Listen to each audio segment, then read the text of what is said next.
श्री गणेशाय नमः. अवधूत चिंतन.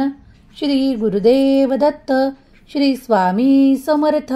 जय जय स्वामी समर्थ. देव म्हणतात, बाळा, तुझी चिंता आणि खूप काही त्रास कमी होण्याच्या स्थितीत येत आहे. तुझ्या अडीअडचणींना आणि त्रासांना एक जादुई स्वरूपात परिवर्तित करून तुला आनंदाच्या रूपात भेट म्हणून प्राप्त होणार आहे. देव म्हणतो, तू मला जमिनीवर आकाशामध्ये शोधत आहेस, पण मी तर तुझ्या मनातच आहे. बाळा, मला इतरत्र शोधू नकोस. तुझ्या दुःखाच्या रात्री संपल्या आहेत, कारण आता तुला ते काही प्राप्त होणार आहे ज्याची तुला अपेक्षा आहे, इच्छा आहे. तुझी मनोकामना आहे ती पूर्ण होण्याच्या स्थितीत देव आशीर्वादित करत आहेत.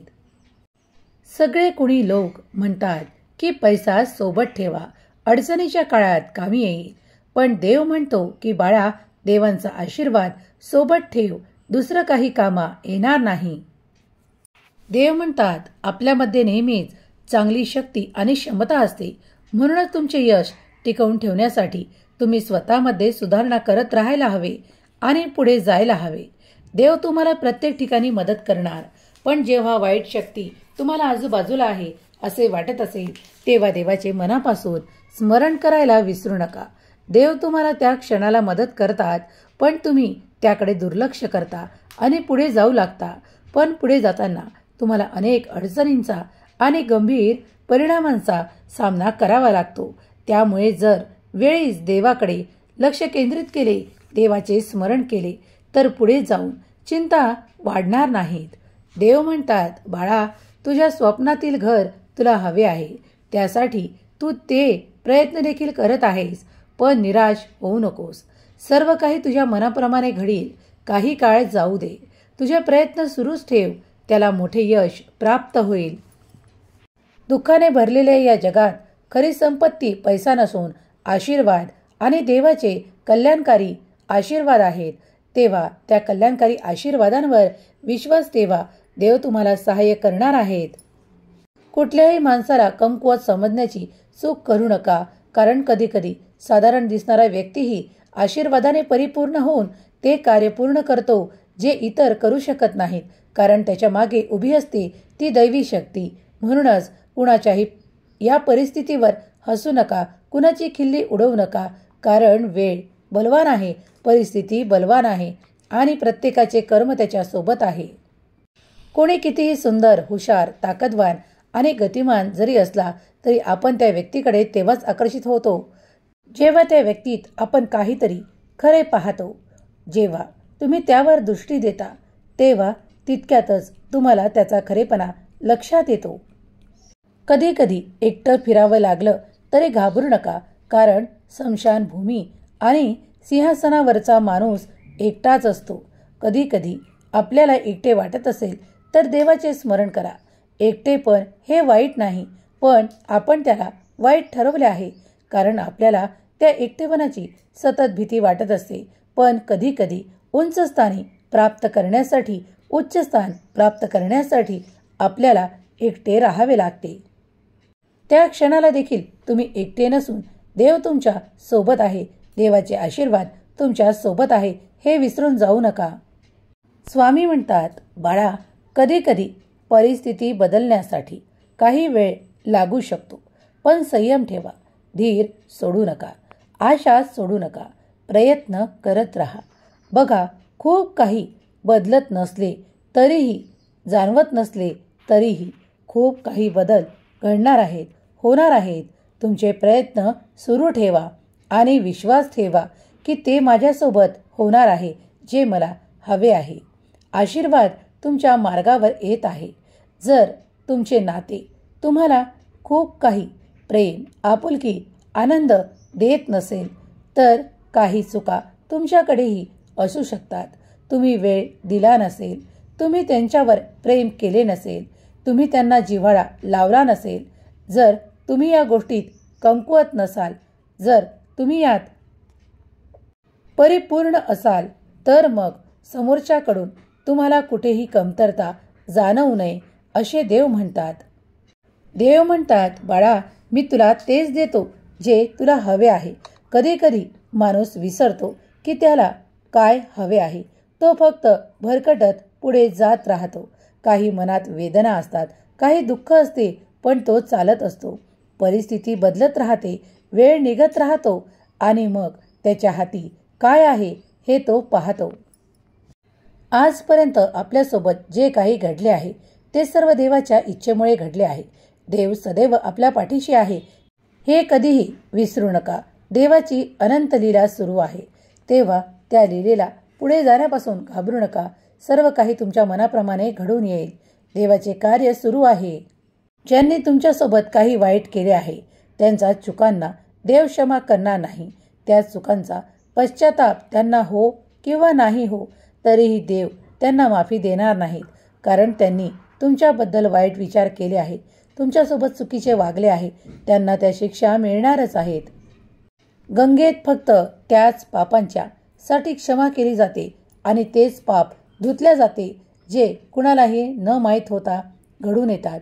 आणि जे कुणी माहीत असताना काही पाप कर्म करतात विनाकारण त्याच चुकीच्या मार्गावर वारंवार चालू लागतात, तिथे गंगाही माफ करणार नाही. त्यामुळे तुमची पापं धुतल्या जाणार नाहीत. जे कोणी लोक अन्याय करतात आणि नंतर देवाकडे येतात त्यांना देव कधीही माफी करत नाही. देवाच्या भक्तीत दुःख असण्याचा प्रश्नच येत नाही.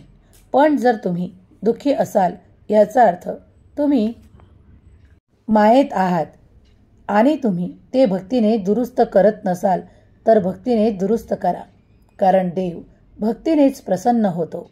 देवाला तुमच्याजवळून काहीही नको आहे. फक्त देव म्हणतात की तू चांगले कर्म कर, मी तुला प्रसन्न होईल. तू इतरांचे चांगले पहा, मी तुझ्यावर कृपा करेल. देव म्हणतात, चुकीच्या आरोपांची कधीही चिंता करू नका, कारण ते आरोप चुकीचेच आहेत हे तुम्हालाही माहीत आहे आणि तुमच्या देवालाही माहीत आहे. देव म्हणतात, मी कोणाचे नशीब घडवत नाही. प्रत्येकजण स्वतःचे नशीब स्वतः तयार करतो. त्याचे कर्म त्याचे नशीब तयार करते.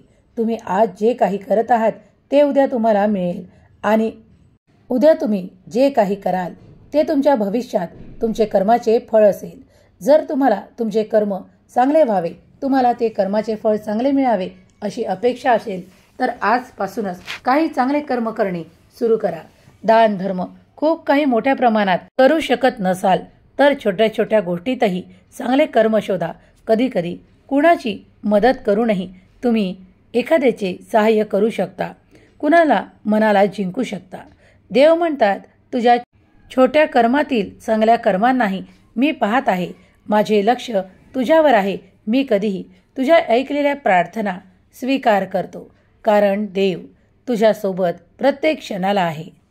देव म्हणतात, बाळा, तुझ्या भविष्यकाळातील त्या खूप काही त्रासांना जर तू आठवण बसला असेल तर ते सर्व काही करणे सोडून दे, कारण त्यात तुझा निरर्थक वेळ जात आहे. असे समज की मागील काळात भूतकाळात तू काही वाईट कर्म केले होते, त्याची शिक्षा तू प्राप्त केली आहेस. पण आता इथून पुढे तुला तुझ्या कर्माची गती निराळी करायची आहे. त्यासाठी प्रयत्न कर. चांगले कर्म निरंतर करत राहा, कारण त्यात यश देण्यासाठी तुझा देव तुझ्यासोबत उभा आहे. वाईट वेळ जरी असली तरी घाबरू नकोस. पुढे चालत राहा, कारण प्रत्येक क्षणात तुझा देव तुझ्यासोबत असेल. मनाची स्थिती वाईट असतानाही वाईट बोलू नका, कुणाचेही वाईट पाहू नका आणि कुणाचे वाईट करण्याचे तर विचारतेही घेऊ नका. देव प्रत्येक क्षणाला तुमच्यावर नजर ठेवून आहेत, कारण तुमच्या कृतीतच तुमचा देव आहे. जर तुमच्या कृतीतच तुमचा देव आहे तर तुम्ही कृती कशी केली पाहिजे. जर तुम्ही काही चांगले कर्म आपल्या जीवनात अवलंब केला तर ते देवापर्यंत पोहोचणार आहे. देव म्हणतात, बाळा, पुढील काळात तुला काळजी करण्यासारखे काहीही उरणार नाही, कारण तुझा देव तुझा सांभाळ परिपूर्णतेने करत आहे. तुला ज्या काही आज उणिवा आहे त्यासाठी घाबरू नकोस. मी त्या सर्व काही उणिवा दूर करणार आहे. तुला भरभराट, सुख, संपत्ती, वैभवाने परिपूर्ण करणारे आशीर्वाद मी देणार आहे.